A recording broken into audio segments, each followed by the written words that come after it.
Old Grognard says, let's look at how gravity planes work in 2nd edition AD&D's Spelljammer setting. In Concordance of Arcane Space, the first thing they tell us is, everything you know about space is wrong. This line is used to set the reader's expectations for the weird arcane physics of the Spelljammer setting. One of the biggest, most obvious examples of weird arcane physics is how gravity planes work. In the real world, the gravitational attraction between two objects is based on the mass of each object and how far apart they are. This is not how it works in Spelljammer. In the Spelljammer setting, gravity is based on gravity planes. I think the best way to explain gravity planes is to use an example. Note that this is how gravity planes work on ships, asteroids, and other objects that aren't moon or planet sized.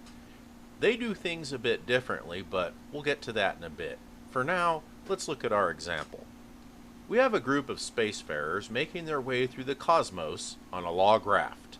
How they ended up on a log raft, we don't know, but I'm sure it involved players doing player character stuff.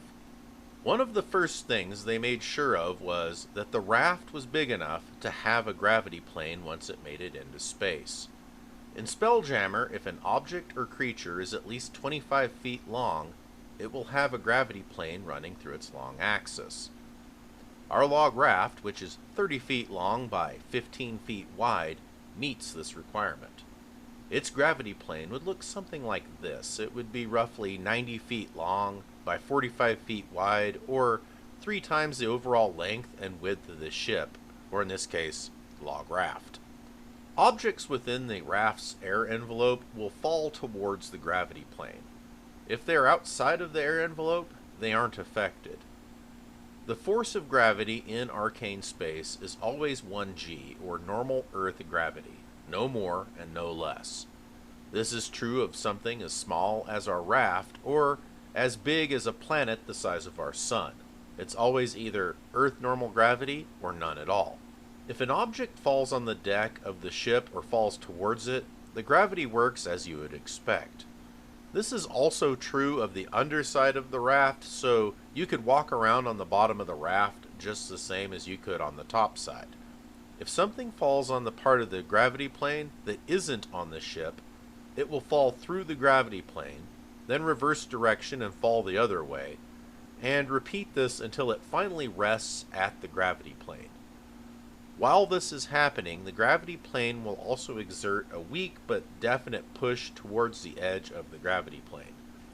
If an object reaches the edge of the gravity plane, it'll be pushed out of the air envelope and into space. This is a relatively slow process, so if a crew member falls overboard, you do have time to throw them a rope or fly out and retrieve them. Remember earlier when I said that planets and moons do things a bit differently? I can give you a couple examples of what I mean by that.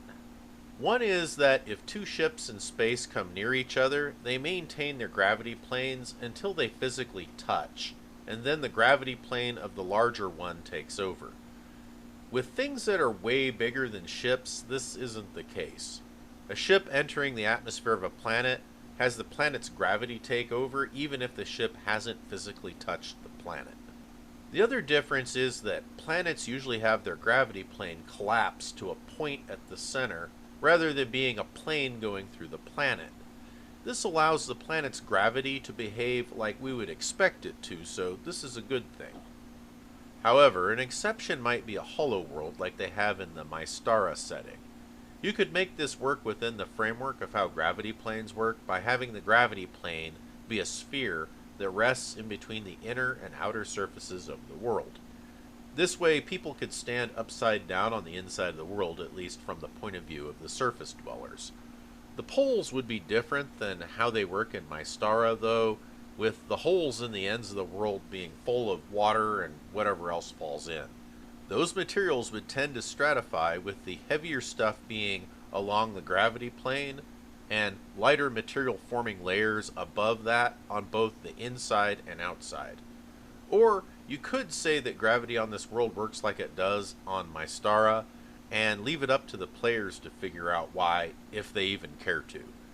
When it comes to planets, moons, and asteroids, the DM can tweak things and players don't really care as long as it's consistent within the lore of the game and it doesn't get in the way of fun. I didn't know where to put this in the video, but I figured someone would ask about crystal spheres, and no, crystal spheres don't have gravity planes.